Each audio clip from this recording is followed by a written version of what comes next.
We got the one and only Scoop B, Brandon Robinson, joining us on the Boardwalk Honda Hotline on 97.3 ESPN. NBA All-Star Weekend is done, so now we head down the tenuous stretch run. 20-some games for a lot of these teams, and Scoop B joins us now on the Boardwalk Honda Hotline. Brandon, how you doing on this Monday? Man, I'm recovering. How are you? Recovering, jeez. You now Dashawn was sick last week. What was your excuse?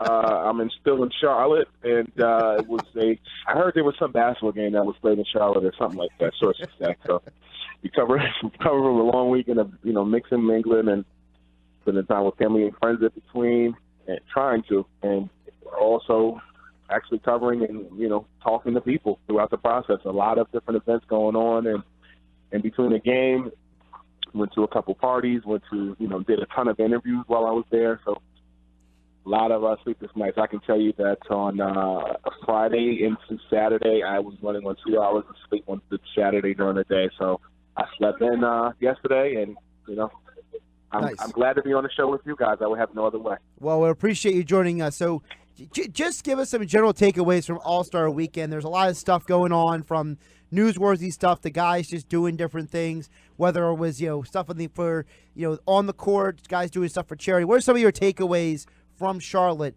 for this All-Star Weekend? Well, it was interesting to watch Anthony Davis and LeBron sit on a bench together as teammates, and they're not actually teammates.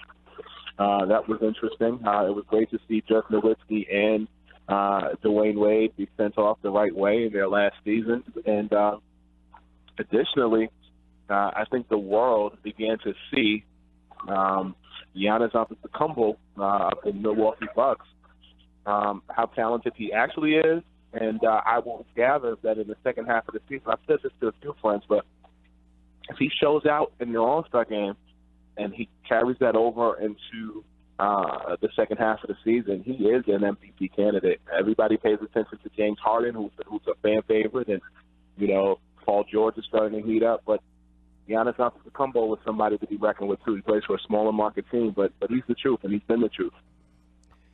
Is Giannis your midseason MVP right now, or you got somebody else in the lead? I think Giannis, I've gone on record and said that Giannis Antetokounmpo was my preseason favorite as the MVP. I also said that the Boston Celtics, Kyrie Irving, could hit that stride. I was a little hesitant as it related to James Harden because of the personnel that either didn't return or, there were injuries in that season. But if I go with what I initially said about Giannis Antetokounmpo, then I'd be right at season's end as the potential NBA MVP. So I'm sticking with my gut there, and we'll see what happens. But, James Harden and Paul George are great players too. So I wish all three of them the best. So big picture, looking at the Bucks heading into the second half, how do you rank the hierarchy of the Eastern Conference between the Bucks, the Raptors, the Celtics, and the Sixers? Because no offense to the Pacers, I know they're in the top five, but I think we all agree that when they get to the postseason, then they're going to start showing that they just don't have the firepower the other four do. Well, I'll say this. I think that the Philadelphia 76ers did a great service for themselves in acquiring Tobias Harris in the trade that with the Los Angeles Clippers. You added a four-headed monster that includes Ben Simmons, as well as Jimmy Butler and Joel Embiid and Tobias Harris. I think a lot of people have paid attention to the Toronto Raptors because, they have a certain all-star on their team in Kawhi Leonard, but as well as Kyle Lowry. And I do like the trade that they made in acquiring Marc Gasol. I think that's going to be a great move come playoff time. I got playoff experience. The way I would rank them, I'll rank them in any which way, but I think you got to give Milwaukee more credit. And you had two all-stars in Chris Middleton and Giannis Antetokounmpo playing last night. I think Milwaukee's going to get more attention on them, and I think they're starting to get people's attention. So if I had to rank, I would put Toronto as 1. I would put Milwaukee as 1A. I think that Boston is going to surge in the second half of the season. I think they've been playing beneath their privilege, and I think they're still trying to figure things out. I put Philadelphia at number 2. I think that Philadelphia will have something to prove in the second half of the season, but you can't sleep on a smaller market team in Milwaukee, and I wish people would stop saying that. You look at the Denver Nuggets and Jokic, and I think that him playing in the All-Star game is great. I think Jokic and Giannis are in two similar situations. They're legitimately stars at smaller market teams. So I want Milwaukee they need to put some more respect on their name, and I hope that happens and they continue to win. Brandon, looking at the trade deadline that just passed, there were a lot of moves that were made around the league to kind of position teams for the stretch run, but not only that, but for the future and for the offseason. When talking about the Knicks in particular and the Porzingis move, what did you and I know that you were on top of that before it even happened, by the way. Yes, sir. What did you believe as far as the Knicks moving on from such a young upcoming talent and what their plans are for the offseason? I think the New York Knicks are in a similar situation that the Los Angeles Lakers were in last season, going into the offseason and acquiring LeBron James. I think when you look at the Knicks, they're losing. They don't have the best record. They're hoping to get Zion, but I'll add that, people want Zion. Zion is coveted over. I actually think in the long term, I think R.J. Barrett is a better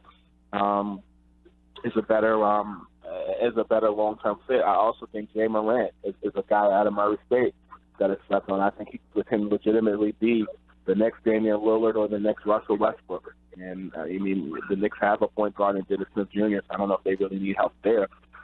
But when you look at the New York Knicks, one thing I'll add is this. While I've gone on record and said that the Los Angeles Lakers is a destination that Kevin Durant will ultimately want to go to, I also have said in recent days that you look at the Knicks and you look at Royal Ivey. Pay attention to this name. Royal Ivey, the assistant coach of the New York Knicks, will be very instrumental in potentially luring or at least recruiting Kevin Durant to come to the New York Knicks. Those guys go back to the days of Texas. And I'll tell you that Kevin Durant is actually in Royal Ivy's wedding this summer. They're best friends, and don't sleep on the notion that won't be part of a recruiting tactic that the Knicks will use. The Knicks have the framework to make things happen. And while I said the Lakers are it, don't sleep on the Knicks as a potential heavy recruiter for Kevin Durant in the offseason. I think the Knicks are in a good situation. Like I said, they're following the blueprint that the Lakers did in acquiring LeBron James this past summer. Yeah, it's funny now you look at the Knicks and the Nets are two teams that maybe a year or two ago you would look at and say, well, they're crazy to think that in a couple of summers they're going to be in position to land, marquee free agents. But the Nets are in the playoffs right now if it started today. And the Knicks have shed a lot of money, and there are a lot of whispers about a Kyrie Irving or a Kevin Durant or somebody like that playing in the Garden next year. So those two franchises are looking bright. But when you look at Anthony Davis, and remember, he was the guy that everybody was talking about may move. Ultimately, it didn't happen. Were you surprised that Anthony was so open about talking about his upcoming, trade in the offseason? Everybody expects him to be traded in the offseason. Were you surprised at how open he was about talking about it? No, I wasn't surprised about Anthony Davis being open, and I'll tell you why. This was the first time that Anthony Davis actually said anything publicly about wanting to go to another team. The plan kind of backfired in a sense, or at least in a trade sense, because he requested the Lakers. He's represented by Clutch, which is Rich Paul's agency, and Rich Paul also represents LeBron. And I think that ultimately, when you look at Anthony Davis, he's kind of like Kyrie Irving. Is quiet, mild-mannered, and you don't really hear much out of him. And Rich Paul was doing all the talking on behalf of Anthony Davis. But now you're in a situation where you're at media day, and Anthony Davis is asking those questions. If you go back to my reporting as far back as maybe October 15th, one of the things I said was the two teams that will be in a Anthony Davis sweepstakes will be, one, the Los Angeles Lakers, and two, the Boston Celtics. That the Lakers were going to make a move in acquiring Anthony Davis by the trade deadline. It didn't happen. But this is where the Boston Celtics comes in. Somebody said something about the Lakers, and he said, I didn't rule out Boston. With what I reported, that kind of makes sense because in the offseason, the Celtics will be able to actively go after them. They also have, 4 or 5 draft picks coming up in this draft. And in addition to that, you have assets like Jason Tatum, Jaylen Brown, and more. I can tell you that, that's why Kyrie Irving is kind of sitting tight right now, because the chance that those two could potentially play together if Kyrie does stay with the Boston Celtics, kind of scary, man. I think that the stuff that Anthony Davis is saying and doing, they put it all out there. Now he just has to be in cruise control. Don't get hurt. Say the right things. Don't get caught up in any scandal, and he'll either be a Laker or a Boston Celtic. Most likely, it seems. Brandon, when you look at the second half of this season and you talk about the Milwaukee Bucks, who I agree with you, Giannis is my MVP personally right now.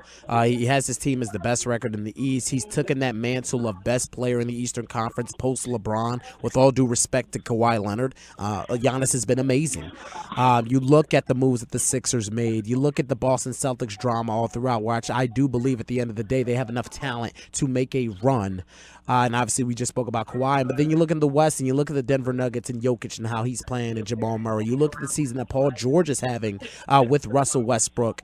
And then obviously the Portland Trailblazers, everybody thought that they're still having guard problems. Listen, there's number 4 in the West right now. Do you believe at the end of the day we will get something besides the Golden State Warriors holding up the Larry O'Brien trophy? I'll tell you what. You look at the Denver Nuggets and what they've been able to do. You look at the Golden State Warriors and what they've been able to do. The thing that I'm impressed about with the Golden State Warriors is the fact that they've had turmoil this season, and it's kind of had just like this lull. Like, you started out with Steph being hurt, saw the drama back and forth with Draymond and Kevin Durant, and then you implement DeMarcus Cousins within their system. That's a lot of improvisation on the fly, but they're professionals. I like the Denver Nuggets. I like that they're able to do it without some big key pieces on that team. Just added Isaiah Thomas too. Yes, they did. They added IT. It'd be great to see them do it, particularly because Isaiah Thomas has come back as such a Rocky Balboa story, if you will. It'd be great to see the Denver Nuggets do something, but you get scared because teams do well in the regular season, like you saw the Atlanta Hawks and the Boston Celtics in years past, and then Cleveland runs them out the gym. You saw Golden State handle them maybe a week or two ago. I like to say that I would like to see Denver move forward, but Golden State, they're a team of professionals. But I think sometimes people just think that they have it in the bag. You even saw that in the three-point contest with Steph Curry. People just thought because he was in Charlotte and because, he's just this proficient shooter that somebody like Joe Harris couldn't come in and win it. So it's hard to say. I don't want to put myself on the hook with that. But what I will say is it would be great to see an underdog team do it. Even in baseball, the years ago when the San Francisco Giants, a bunch of guys that had no big name came in and won the World Series. That's great fanfare for the common man to see not the usual suspects go in and do what they need to do. Brandon Robinson joining us on Boardwalk Honda Hotline on 97.3 ESPN. Follow him on Twitter at ScoopB for all of your national NBA perspectives and news updates. Brandon, I want to ask you for a moment about LeBron James because a lot of people were insinuating that he basically built that all-star team on all the guys who could potentially be free agents. That this was partially a free agent recruiting tool. Obviously, he denied it because you don't want to be involved in tampering or anything. But it feels like at this point in LeBron's career, he is looking at himself and the game way differently than he did in his previous stops. Give the audience a little perspective about how LeBron's view of himself and the game and the sport has evolved from when he left Cleveland to go to Miami to when he went back to Cleveland to now being in LA. I think LeBron and I are the same age, and we both had a dream and a goal from a child to an adult. I'm not comparing myself to an NBA player, but I've always known my purpose, and that's one thing I've always admired or respected about LeBron because he knows his purpose in life. And that being said, I think that LeBron gets heat for quote-unquote going to L.A. or quote-unquote taking the easy way out. I don't think that's always fair because his time in Cleveland, he was carrying the team for the first time around. And he went to Miami, learned how to win, went to Pat Riley, was with Dwayne Wade and Chris Bosh, and they won multiple championships. And then he came back to Cleveland and then brought that mentality to Cleveland with a young guy and Kyrie Irving and Tristan Thompson and more.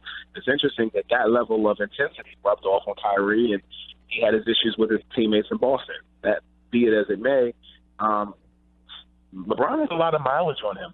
Olympics, playoffs, championships, that's par for the course. It's easy to criticize somebody who has done it their way or has their own brand. And I'll tell you what, I think that time on Christmas when he hurt himself, his groin, gave him a little bit of some time to really slow down and get some perspective. You know, the whole bigger than basketball is really a thing. Like, I think that people like LeBron James, just like the rapper Jay-Z, made basketball and hip-hop cool in the sense of you're building a 401k plan while you're in your career, and you're thinking about the bigger picture. And so I think that it was kind of a blessing in disguise for LeBron to get hurt because he was able to slow down, get some perspective, and go back out there and do what they need to do. But I think that whole Lakers team, I think it's a 2 to 3 year project, and I think that Magic Johnson, LeBron, and company, and Rob Pelinka are going to figure it out. On the Lakers front, I actually ran into Rob Pelinka at Michael Jordan's party, and I said to him, I said, hey, man, I'm sorry you guys didn't get what you wanted, but I wish you guys nothing but the best. And he said, thank you, man. He says, Lakers are going to keep doing what they got to do. You know, Magic Johnson got something to prove as an executive. He's done it as a player. Rob Pelinka is transferring over from, an agent to a general manager. That's a huge process that everybody on that organization has to make happen. And, hopefully for them, they find a way to figure it out. But the Golden State Warriors doesn't mean forever. And they're not as invincible as some may think. And, I mentioned the Denver Nuggets, but one other team I'll mention is the Lakers. I believe that if the Lakers actually don't have to play the Warriors in earlier rounds, this could be a conference matchup between the Lakers and the Warriors. I spoke to a Lakers assistant coach over the weekend who said to me, their goal right now is to get a 7th seed, at least. They don't want to be an 8th seed. Because if the Warriors are at 1 and the Lakers are at 8, you see what's going to happen. So the 7th is what I'm told by a Lakers assistant coach they want to make happen. And it'll be interesting to see what happens with LeBron, Magic, Pelinka, and company. Talk with Brandon Robinson at Scoop B on Twitter, at Scoop B. Also check out the Scoop B Radio podcast. Brandon, last but not least, we had an uproar this past week here in Philly because Markelle Fultz was traded to the Orlando Magic, and he said some comments in his press conference, which I personally believe they were overblown. But what did you take from those comments? And at this point, can't everybody just move on? By the way, you were first to report and be on the whole topic of Markelle being traded. Even when there were rumors that the Sixers didn't wanted to hold on to him, you maintained that he would be moved. Yes, he wanted to be moved, and I can tell you that the Miami Heat and the Orlando Magic both had interest.